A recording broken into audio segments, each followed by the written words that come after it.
Bueno, buenas noches a todos. No hay peor cosa que hablar entre desconocidos. Obviamente yo siento que estoy con gente muy conocida, porque cuando la gente se arrima a una tribuna para hablar de federalismo, la democracia y la Constitución, tiene algo que nos gusta. Por eso estamos todos acá. Lo digo con emoción. Y ustedes sabrán disculpar tal vez. Yo hace más de 20 años que dejé la política, pero la dejé en serio. Me dediqué a otra cosa. Hay por allí, dicho con razón, que la política no se deja nunca. Bueno, tienen razón lo que dicen eso también. Quizá dejé la política de todos los días, pero la política la llevo adentro. Vengo de un hogar de políticos. Mis dos abuelos eran comunistas. Yo crecí en un hogar donde se discutía mucho y por supuesto la que mandaba era la abuela, que decía acá no se discute más y vamos a comer el asado. Fui a la universidad desde una provincia patagónica donde era muy difícil salir a estudiar.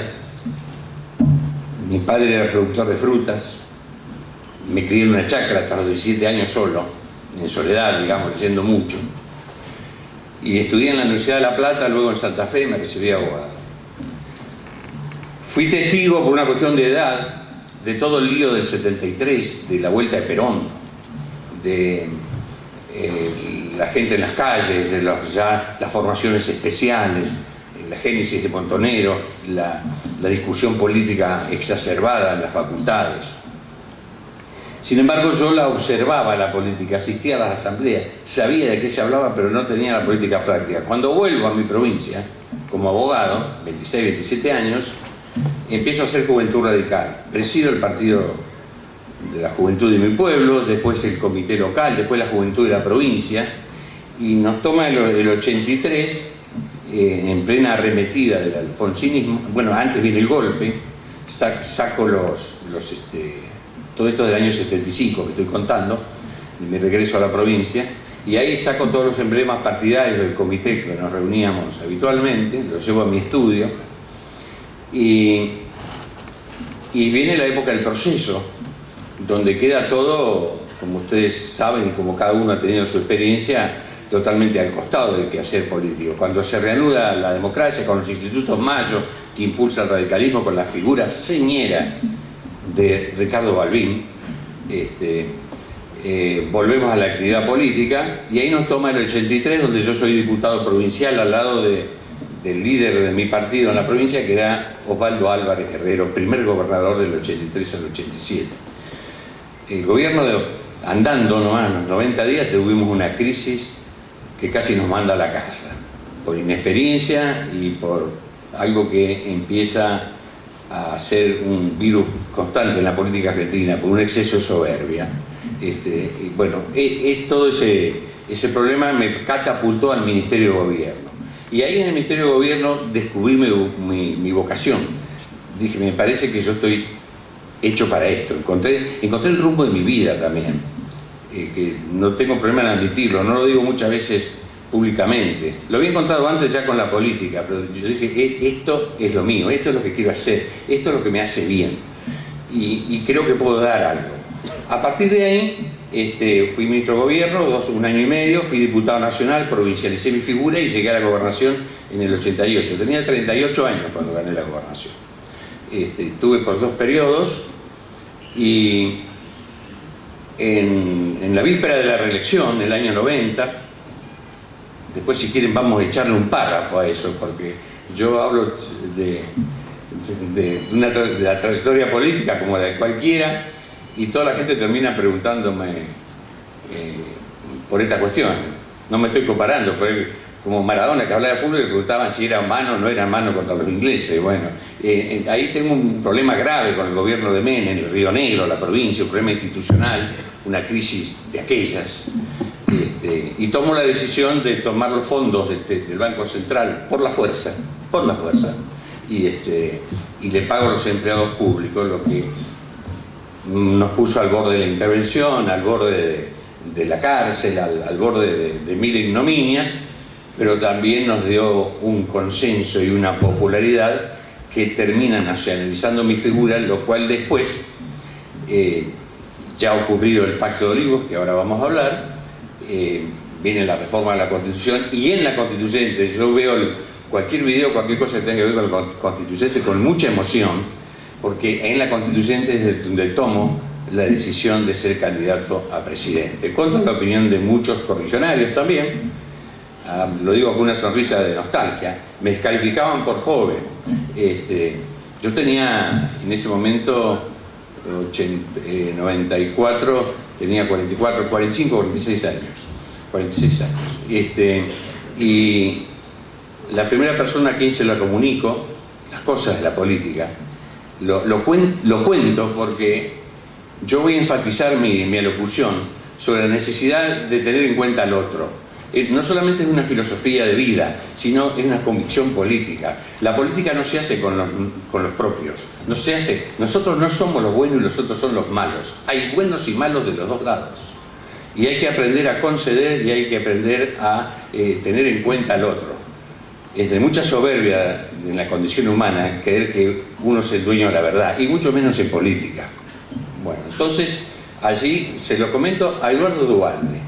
Eduardo Duhalde era un hombre fuerte de la provincia de Buenos Aires, sostenía el menemismo ya en el conurbano, Manzanera, ya el aparato, iba por la reelección de la Constituyente, sale un acuerdo con Aldo Rico que le da a los diputados para reformar la Constitución de la provincia.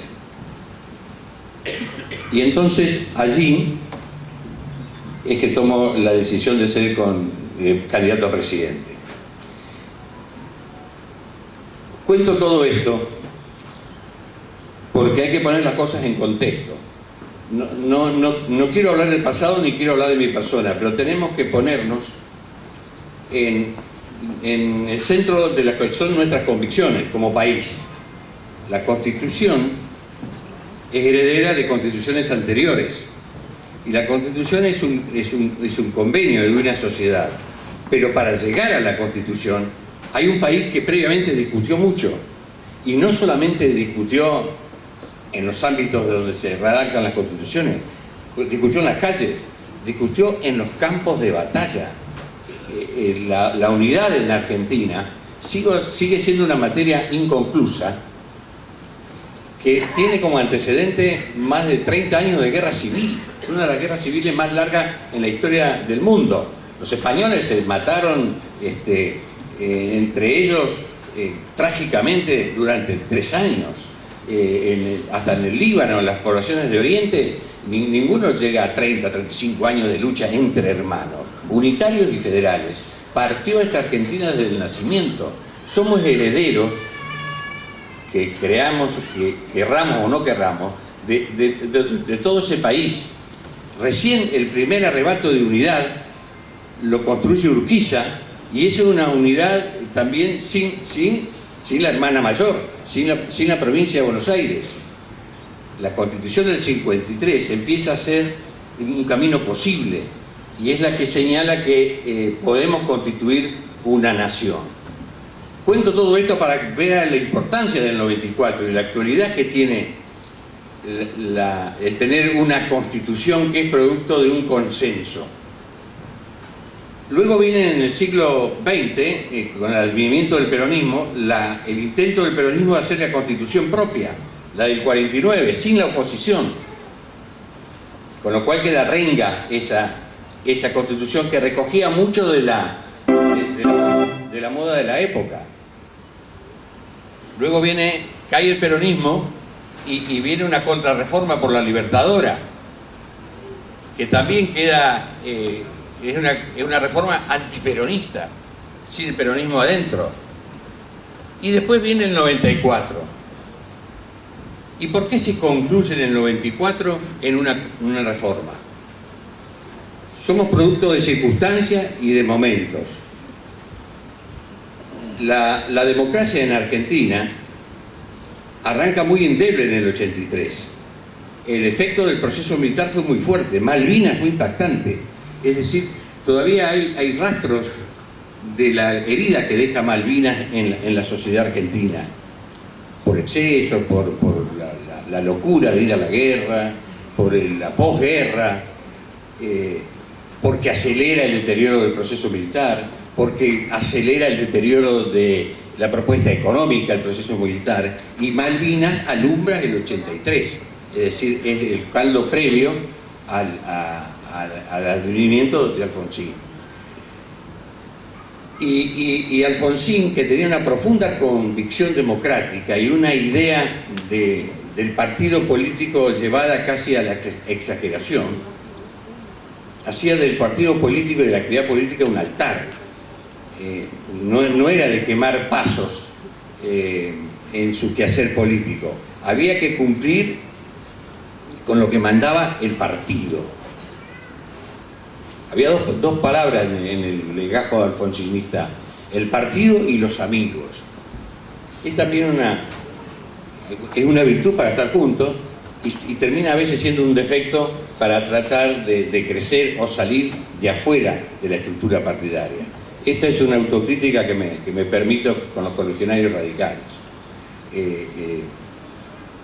Entonces, Alfonsín con esta idea gobierna haciendo docencia política. Desde mi punto de vista, la misión de un político en una sociedad es la primera: construir poder para llegar al poder, para poder cumplir con las cosas que promete y con la esperanza que despierta. Alcanzar el poder en el sentido constructivo. La segunda misión de un político es alcanzar la fama, no la fama de intrusos, la fama en el sentido de trascendencia, de lo que uno haga quede para todos los tiempos, sea de alguna manera un legado para la sociedad, un ejemplo para la sociedad. Pero el tercer rol del político, a mi juicio, lo digo en el tercer lugar, pero para mí es el primero: el político es fundamentalmente un docente. El político tiene que, cada vez que abre la boca, cada vez que ejerce una acción de gobierno, tiene que dejar un mensaje formador y enriquecedor de quienes los escuchan. Porque esa es la misión de la política, de la buena política en una sociedad. Y eso no se puede borrar. Estas tres virtudes hay que tenerlas. Y vienen desde Roma hasta acá. Por eso es muy gracioso con aquellos que denostan la política y la quieren eliminar. Eliminar la política es eliminar la condición humana. Y el hombre, a partir de Grecia y de Roma, empieza a organizarse de una manera que alumbra las democracias modernas. Abrazamos un sistema y el producto del sistema democrático es la Constitución. Si somos democráticos, tenemos que defender la Constitución, porque es el lugar donde nos juntamos todos, donde estamos todos representados. Es imposible concebir una democracia sin una Constitución. Por eso es importante el 94. Yo no me había dado cuenta tanto en el momento. Les quiero decir que con algunos antecedentes políticos importantes antes de llegar a la constituyente, yo había tenido todos esos cargos que se mencionaran acá y andaba con las ganas de ser candidato a presidente. Y hoy debo decir como conclusión que el cargo más importante en mi vida política, de los 10 o 12 que puedo haber tenido y de haber encabezado muchas listas, es haber sido constituyente. Y ahora con asombro yo estoy recogiendo esta conclusión, porque veo que se puede defender algo que fue muy cuestionado en su momento. Y sobre todo, muy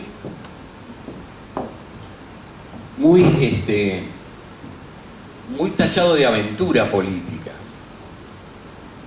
Un gigante de la política argentina, como fue don Felipe Zapac, neuquino, creador del movimiento popular neuquino. Como acá nadie le va a contar a los neuquinos lo que yo voy a decir, Neuquén es una provincia muy interesante, como lo es Río Negro también, pero Neuquén tiene hace 40 años el recurso petrolero. Neuquén es una especie de Dubái argentina. Ahora mucho más. Ahora con el gas y Vaca Muerta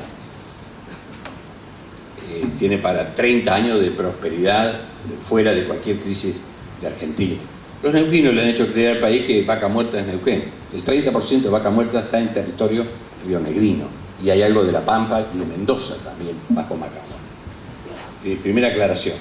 Pero los neuquinos son dueños de un partido provincial, son gestores de un partido provincial que viene de base peronista. Los hermanos Zapac, carniceros de Cutralcó, arman un partido político con Perón en el exilio. En la época de los neoperonismos, donde el peronismo soñaba con armar un peronismo sin Perón.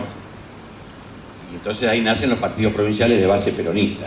Los hay en todo el norte también, los ha habido. Bueno, y gestan el movimiento popular neuquino.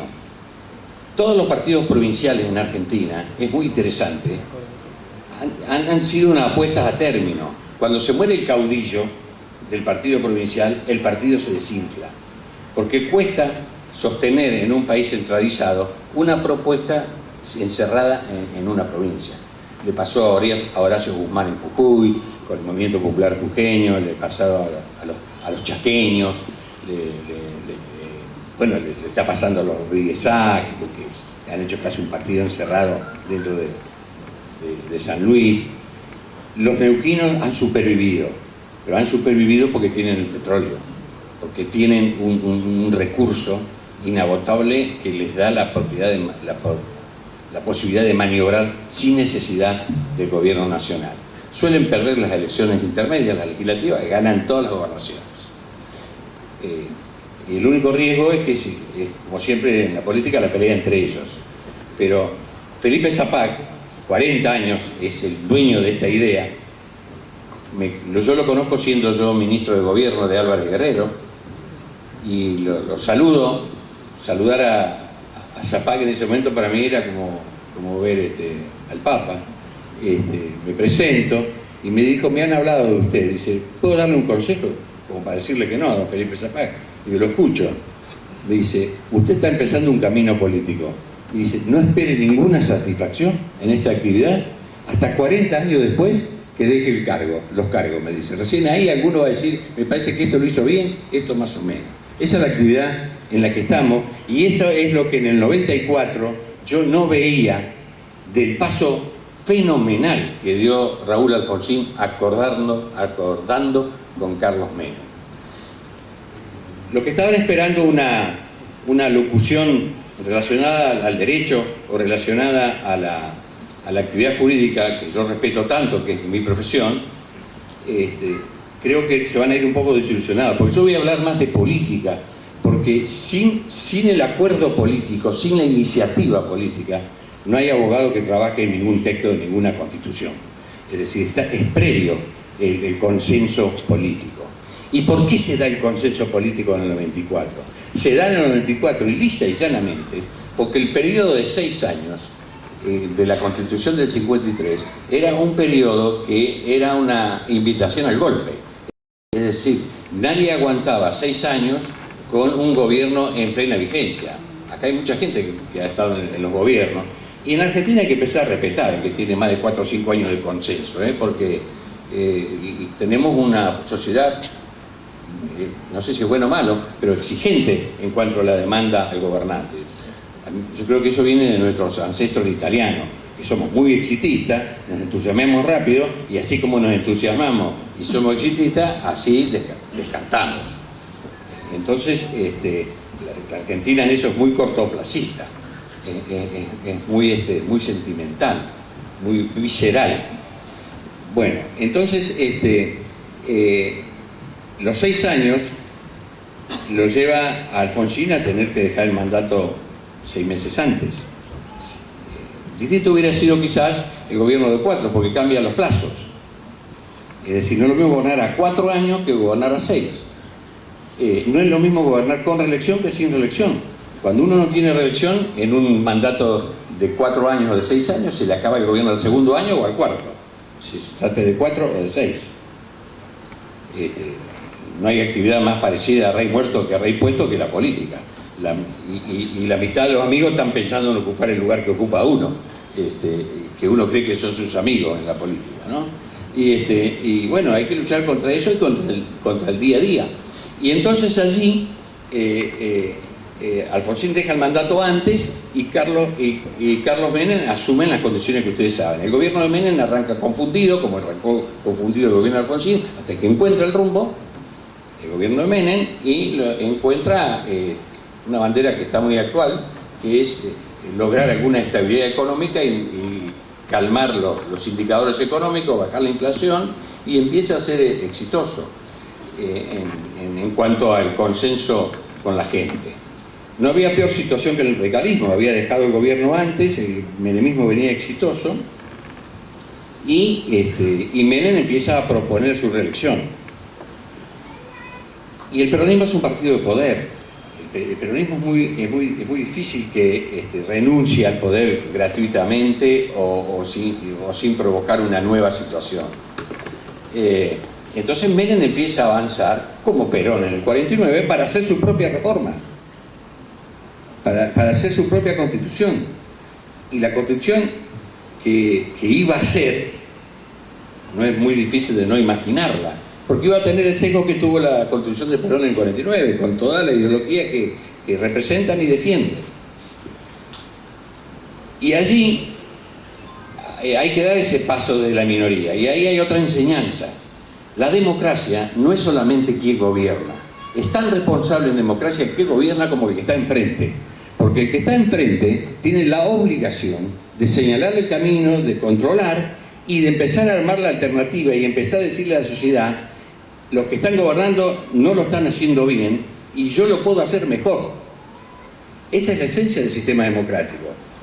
Lo que nos pasa en la Argentina es que el que está gobernando tiene una posición que no funciona como alternativa, funciona quizás como menos peor, pero no como alternativa. Y luego, cuando esa alternativa llega al gobierno, el que estuvo en el gobierno, que antes era el peor, empieza a decir que el peor es el que está. Entonces estamos en un círculo vicioso regresivo. No es, en esencia, la democracia no nos está funcionando. Y eso es lo que provoca también la insatisfacción, la frustración, y que el agua se escape por donde pueda. La sociedad también escapa por donde pueda. Y en este momento creo que la sociedad escapó por donde podía. Ahora, bueno, estamos en el medio de esta situación, que es toda una transición, que vamos a ver cómo sale. Eso es para que me inviten a otra charla. Y además para que yo estudie un poco, porque no tengo el diagnóstico como a esta confusión argentina. Entonces, el paso que da Alfonsín es un paso de profunda convicción democrática. Y hay una cosa que yo dije hoy, que con la gente que gentilmente me acompañó y me invitó, es que cuando uno está gobernando, en Argentina es como jugar a los cowboys, es decir, está con un ojo abierto permanentemente, porque está viendo por dónde salta el lío y por dónde viene el desgaste, porque hay media sociedad que está organizada para desgastar al que está, por la falta de convicción democrática. Y entonces esa situación es la que lleva a que está gobernando el 80% del tiempo, el 90% del tiempo lo dedique a esa tarea. Eso es lo que ocupaba al menemismo en el poder. Y vaya si lo hacía, con Cavallo en los ministerios, un equipo de gobierno, una ubicación internacional discutible pero clara y definida. Y Alfonsín, con su convicción democrática, iba construyendo un programa de reformas que debería plasmarse en una constitución. Entonces, el objetivo del menemismo era lograr la reelección. Y el objetivo de Alfonsín era enriquecer las instituciones, dando la reelección, pero en la reelección buscó un senador por la minoría importante. Recuerden que los senadores se elegían 2 por provincia por la legislatura. Al ser dueño de la provincia, la mayoría del peronismo metía a los 2 senadores, con lo cual controlaron el Senado del 83, con lo cual designaron todos los jueces, con lo cual designaron todos los embajadores, con lo cual mandaron a la casa a los jueces que quería esa mayoría. Y entonces, ese paso nomás de darle el senador a la minoría equilibra el poder, le da una posibilidad de que las minorías, en ese caso el radicalismo, ubique el tercer senador donde perdía o los 2 senadores donde ganaba. Ese es un paso fundamental. Después el Consejo de la Magistratura, que empieza a ser un cuerpo colegiado para la designación de los jueces. El mundo va a seguir andando y todavía no está claro cuál es la mejor manera de designar los jueces. El Consejo de la Magistratura es una apuesta. No está funcionando como se esperaba en el 94, pero también es una manera de equilibrar nada más la designación, la constitución de todo un poder del Estado, donde todo termina, que es en el Poder Judicial. Después vienen todas las cuestiones estas que tienen que ver con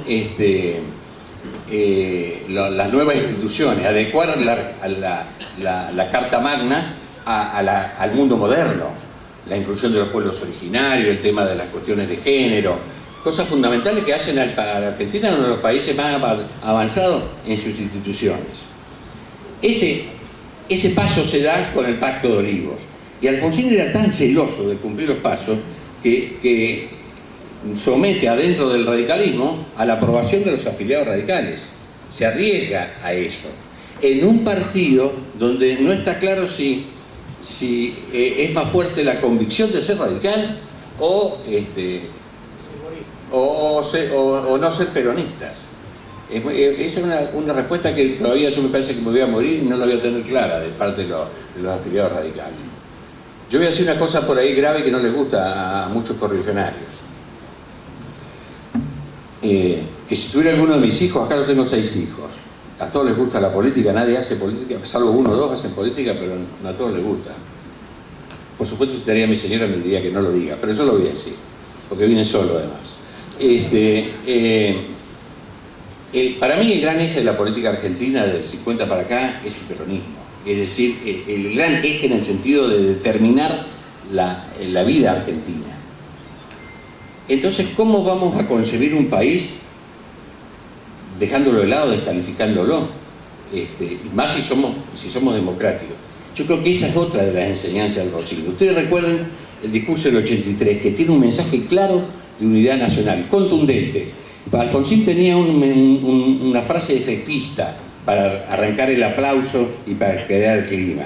Decía, de una vez por todas tenemos que dejar los desencuentros entre argentinos, y cada una, allí marcharemos los socialistas con Alfredo Palacio, los progresistas con Lisandro de la Torre, los peronistas con Juan Perón y Eva, los radicales con Crisólogo Larralde, Balbín y Ilia, y dice, y vamos a poner las banderas partidarias por abajo para que la bandera argentina esté por encima de todos. Y arrancaba el aplauso.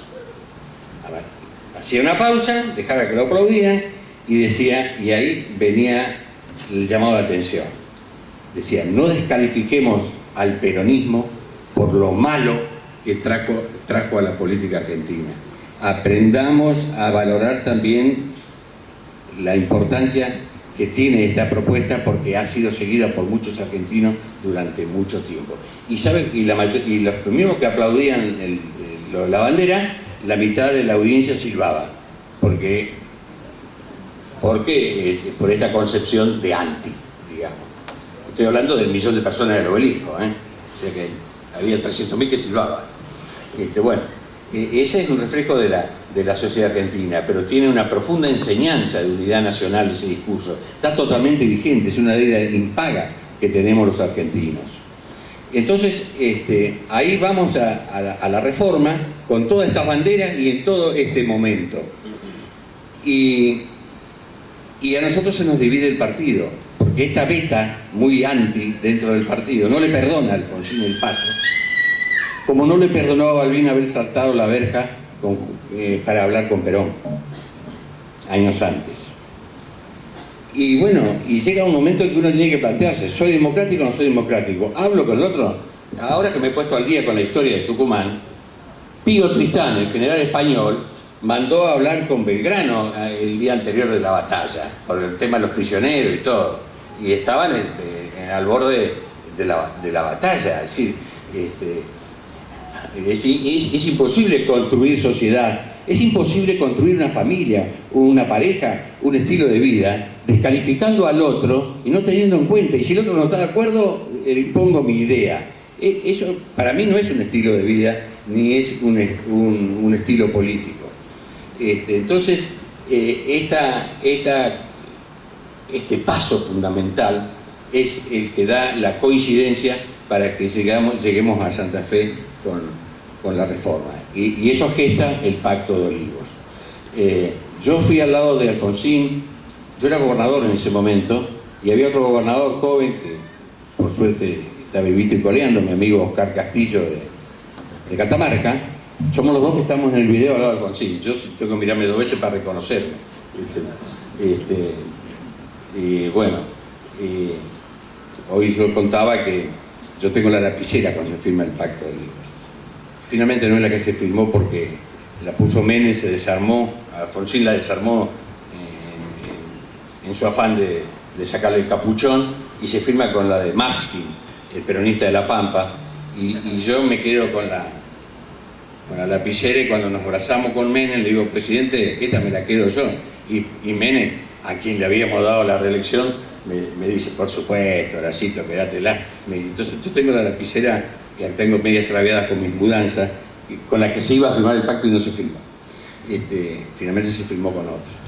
Y entonces nuestro partido se nos divide y digamos, vamos divididos a las convenciones, pero con una mayoría que logra la aprobación del Pacto de Olivos. La división siguió y bueno, todo espacio que no se defiende se pierde en política, y bueno, nos salió una oposición interna importante que la lideraban Storani, de la Rúa, Usandizaga en Santa Fe, una parte importante del partido, yo diría que un 30% del partido. Ahí yo decido ser candidato a presidente por el sector alfonsinista. Hago una alianza con los cordobeses, que son una tercera ala del radicalismo en el país, un radicalismo muy interesante, muy popular, muy vigente, de Amadeo Sabatini para acá, y se alumbra, sale la interna a la presidencia, que la terminamos ganando bien, la ganamos bien, yo gané la provincia de Buenos Aires, y bueno, pero voy encabezando la alternativa con el Pacto de Olivos en la mochila y con el partido dividido. Como gran parte de nuestra oposición interna en la provincia de Buenos Aires decidió no fiscalizar, y se arrimaron mucho más ya al naciente Frente Grande de Chacho Álvarez, los grandes medios de comunicación empezaron a levantar a Bordón Álvarez frente al menemismo, sobre todo el grupo Clarín, para que después termine negociando con Menem todo el espacio aéreo, las comunicaciones, y el grupo Clarín se fortalece, y el sándwich de todo eso es el radicalismo con mi candidatura adelante. De todas maneras no me arrepiento, no solamente no me arrepiento, sino que elaboré un discurso en favor de la producción, del interior. Yo hablaba del federalismo, hablaba de la necesidad de valorizar el territorio, de valorizar nuestra riqueza, de salvar las economías regionales, y empecé una prédica alrededor de la regionalización, que tenemos que tener claro que el problema entre unitarios y federales, y entre el centralismo porteño y las provincias, a mi juicio no se resuelve a puro discurso y tratando de que benéfica o como una dádiva nos den porciones de poder del centro del país. En política los espacios hay que ganárselos, y sobre todo una gran herramienta de la política tiene que ser la imaginación, la creatividad. Al país hay que horizontalizarlo desde mi punto de vista. Tenemos que juntarnos con la provincia al lado, no ir a atacar a lo de La Matanza. Eso estoy caricaturizando, digamos, pero esa era mi tesis. Y entonces el país no es difícil regionalizarlo, porque la geografía nos da un gran mandato. Por ejemplo, la región patagónica no hace falta ni describir cuál es, la describió la naturaleza. El centro del centro, el NEA, no, está bastante definido el país. Puede haber discusiones como las tenemos nosotros se nos infiltró La Pampa. Yo tuve como 15 años sin poder parar a dormir en ningún hotel de La Pampa, porque yo nunca acepté que La Pampa sea parte de la Patagonia, ni que la Patagonia limite con Córdoba, que es donde limita La Pampa. Bueno, entonces era una cuestión de conveniencia política. Sin embargo, debo decirle que por estas cuestiones de la política, la primera región que se constituye, la única que está constituida según dice el artículo 124, del cual soy autor, es la región patagónica con La Pampa adentro. Es más, yo te había dejado de ser gobernador, no lloré ese día porque todavía no estaba tan sensible como ahora, no solamente la metieron a La Pampa en la Patagonia, sino que el acto se hizo en La Pampa, del lanzamiento de la región patagónica. Todavía con Menem en la presidencia, con Coras, ministro del Interior. Y ahí empieza mi disenso con el gobierno de Río Negro por estas cuestiones. Bueno, esa es otra historia que no tengo por qué compartirla con ustedes porque los aburro. Pero la constitución de regiones es para mí una manera de moderar el federalismo. Y ahí hay otra cosa para la discusión, que yo confieso que todavía no la tengo clara, porque creo que hay que sentarse a hablar con argumentos fuertes en la mano, que es la cuestión de cómo se elige el presidente de la República. Ustedes recordarán que en 1853 el presidente se elige en forma indirecta, por electores, al estilo, ahora que está de moda mirar las elecciones de Estados Unidos, se elige el doble de la cantidad de legisladores. No sé, mi provincia, desde la provincia chica, tiene cinco legisladores, tenía 5, 2 senadores y 3 diputados, entonces creo que daba 10 constituyentes para la Constitución, y creo que la misma cantidad de electores para presidente. Entonces hay un cuerpo como de 400 electores que se juntan y eligen el presidente de la República. Muchas veces esa mayoría no se conseguía, entonces quien quiere ser presidente tiene que empezar a negociar y dar porciones de poder. Entonces por ahí puede surgir un ministro de Obras Públicas de la Nación de Tucumán, o de Río Negro, o de Santa Cruz, o de Misiones, y no un ministro de Obras Públicas puesto por los grupos económicos de 20 kilómetros alrededor del obelisco, que van detrás del contrato que después genera el Ministerio de Obras Públicas de la Nación.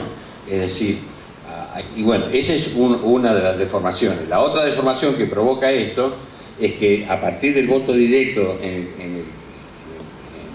de todo el país como distrito único, para elegir presidente, el botín electoral, la concentración está a 50 kilómetros a la redonda de Buenos Aires. No es ningún secreto que La Matanza tiene más electores que Tucumán, Salta y Jujuy juntos, o parecido. Entonces,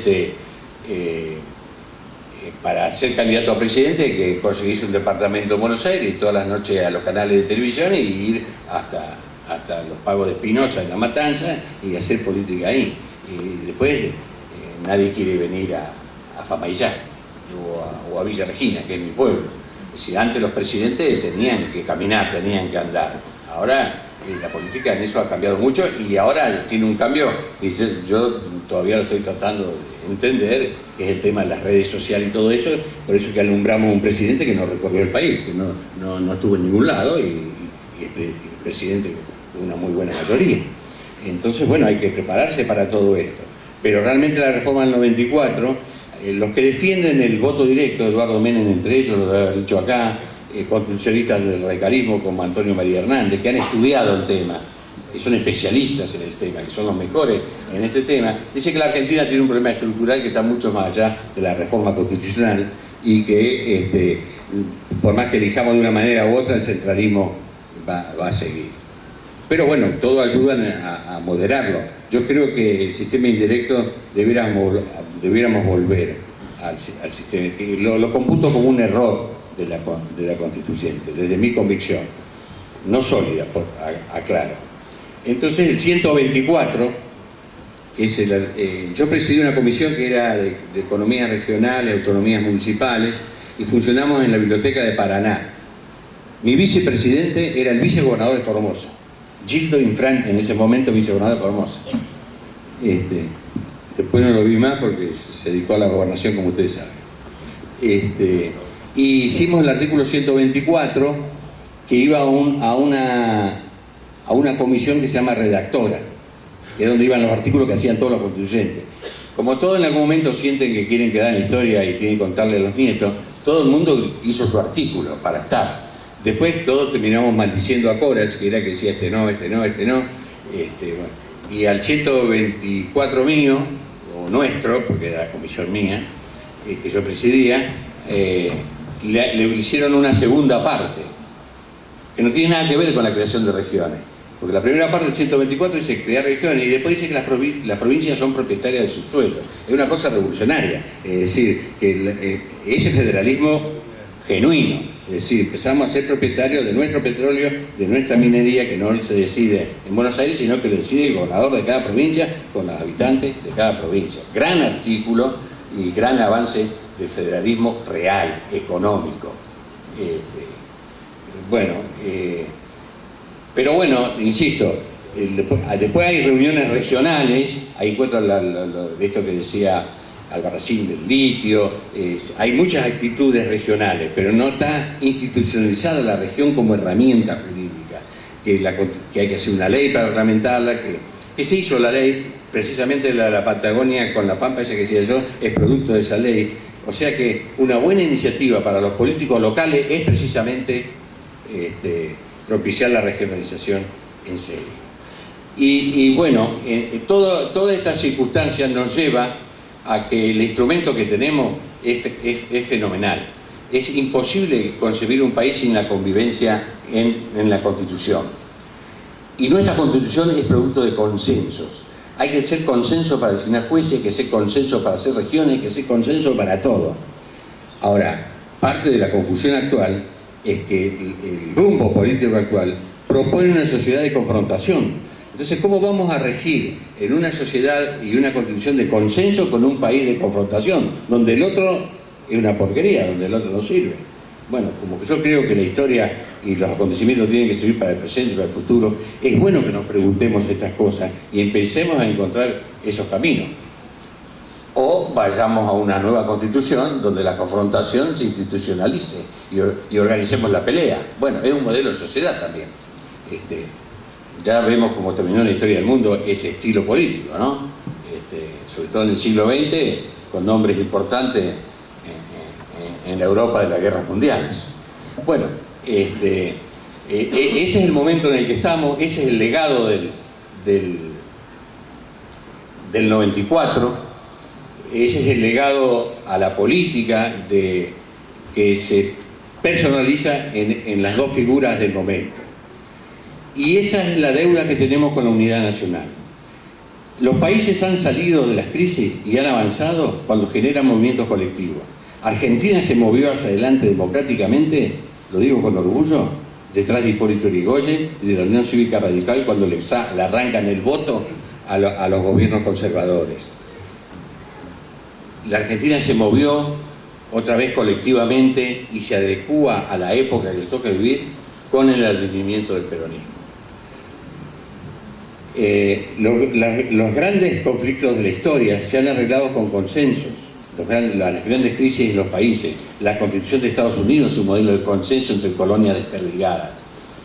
Y el ejemplo más moderno que tenemos a mano y que nos llenamos la boca a los políticos mencionándolo, es el Pacto de la Moncloa en España, un país que viene con 40 años de dictadura de Franco, producto de la guerra civil, un país que se mataron entre hermanos durante 3 años, la mitad de los inmigrantes españoles en nuestra tierra son producto de esa guerra civil española, que involucró a todo el mundo y que fue el prolegómeno de la guerra mundial, un ensayo de la guerra mundial.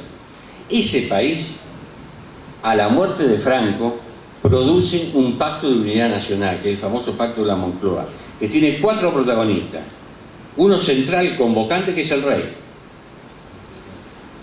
Uno que prohijó el ojo político del rey y que era el que venía representando al franquismo, que es un arquitecto clave en esta cuestión, que fue un genio de la política, que fue Adolfo Suárez.